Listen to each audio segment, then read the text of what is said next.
By December 1944, most of the world believed the war in Europe was as good as over. Hitler was about to prove them wrong one last time. In total secrecy, he massed 250,000 men and 1,000 tanks in the frozen forests of the Ardennes, for a gamble so reckless his own generals thought he had lost his mind.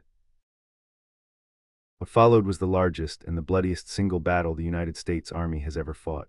This is the Battle of the Bulge. By late 1944, Germany was losing on every front. The Allies pressed in from the west, the Soviets from the east. Hitler needed a miracle, so he decided to invent one. He bet everything on one desperate throw. He would smash through the thinly held Ardennes forest, in the very same place he had broken France back in 1940. From there his tanks would race to the vital port of Antwerp, splitting the American and British armies in two and trapping them against the sea. The plan was breathtaking in its ambition and almost completely detached from reality. Germany no longer had the fuel, the aircraft, or the trained men to pull it off. Hitler ordered it anyway. In his mind, one shattering blow might crack the alliance and force the West to make peace, letting him turn everything east against Russia. It was a fantasy, but it was all he had left. He chose his ground with care. The Ardennes was held by a thin screen of Americans, some green and untested, some worn out and sent there to rest. A quiet sector, that was exactly the point. Allied intelligence, certain the Germans were all but finished, brushed aside the warning signs. The idea that a beaten enemy could mount a massive offensive here, in this weather, seemed almost absurd. That very disbelief was Hitler's greatest weapon. And he waited for the worst possible weather. Thick fog and deep snow would ground the Allied air forces, the one weapon the Americans could not do without. Before dawn on December 16, 1944, the silence of the snowbound forest was torn apart.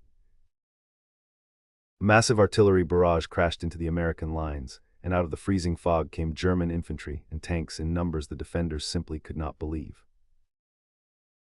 Whole waves of German infantry, backed by tanks and assault guns, came on through the trees, and in the fog the Americans often could not see them until they were nearly on top of the foxholes. In many places the thin American line shattered outright. Outnumbered units were overrun or surrounded, and thousands of men were captured in the first chaotic days.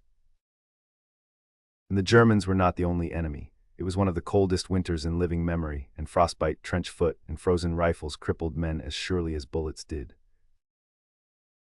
On the maps at headquarters, the German advance pushed a huge bulge into the American line. That bulge would give the whole battle its name.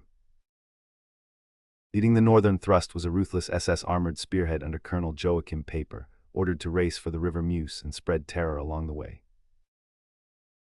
Speed was everything. Paper's column had orders to drive on relentlessly, day and night, and never to stop, not for prisoners, not for resistance, not for anything. Near the town of Malmedy, Paper's men captured a group of more than 80 American soldiers, disarmed them, and herded them into an open, snowy field. Then they opened up with machine guns and gunned them down in cold blood. Word of the Malmedy Massacre raced through the American ranks. But it did not break them. If anything, it hardened them. Now every GI knew that surrender might mean murder, and men who might have given up instead dug in to fight. Adding to the confusion, Hitler had unleashed a strange and cunning trick behind the lines.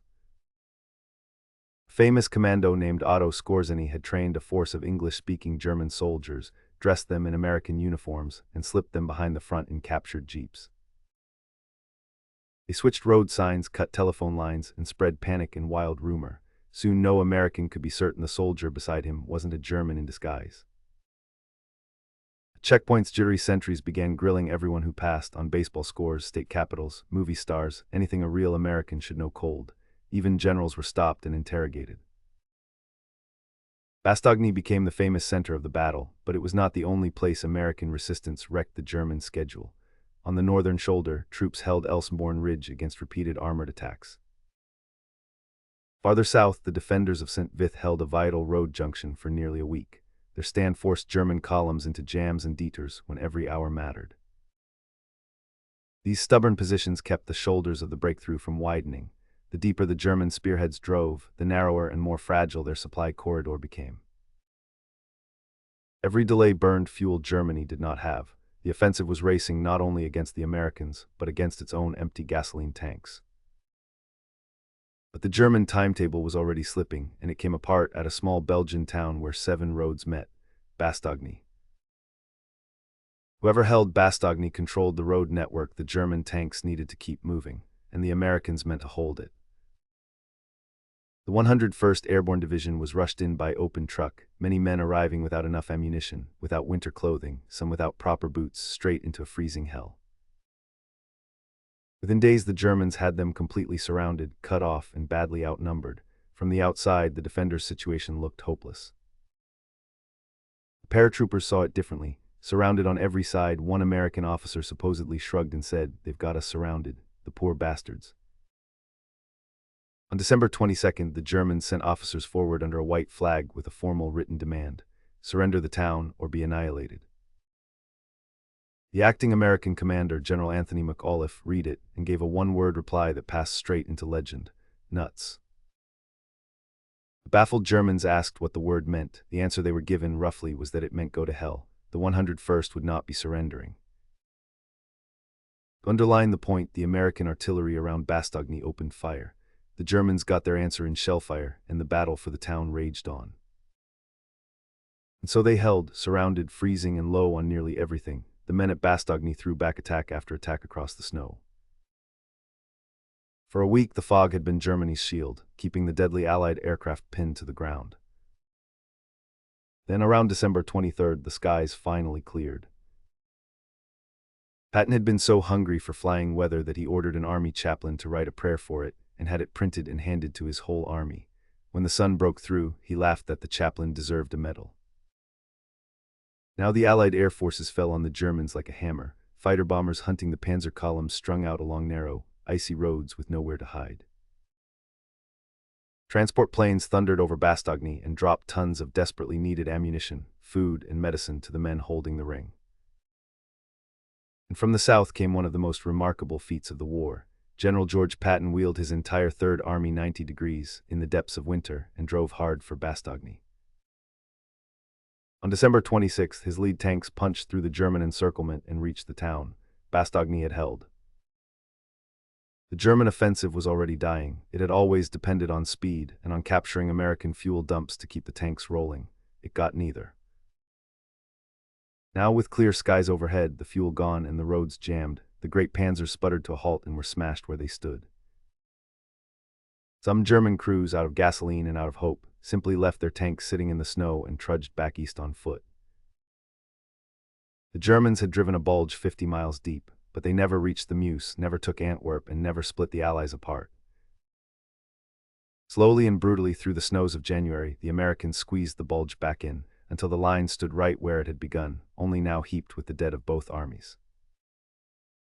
The cost was staggering. It was the deadliest battle the U.S. Army fought in the entire war, with some 19,000 Americans killed and tens of thousands more wounded, many by the murderous cold itself.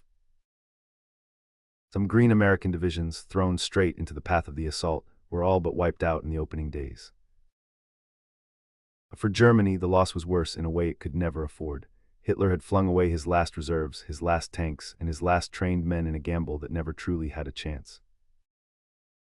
Everything he spent in the Ardennes was gone for good, and now there was almost nothing left to stop the Allies in the West or the Soviets in the East. Hitler's last gamble had done more than fail. It had thrown open the door to Germany itself and dragged the end of the war closer. The men who froze and bled and refused to give ground at places like Bastogne had turned Hitler's final offensive into his final undoing. Next time, Operation Barbarossa, Hitler's invasion of the Soviet Union and the gamble that failed outside Moscow. After that, you decide. Tell us which battle or campaign we should cover in the comments.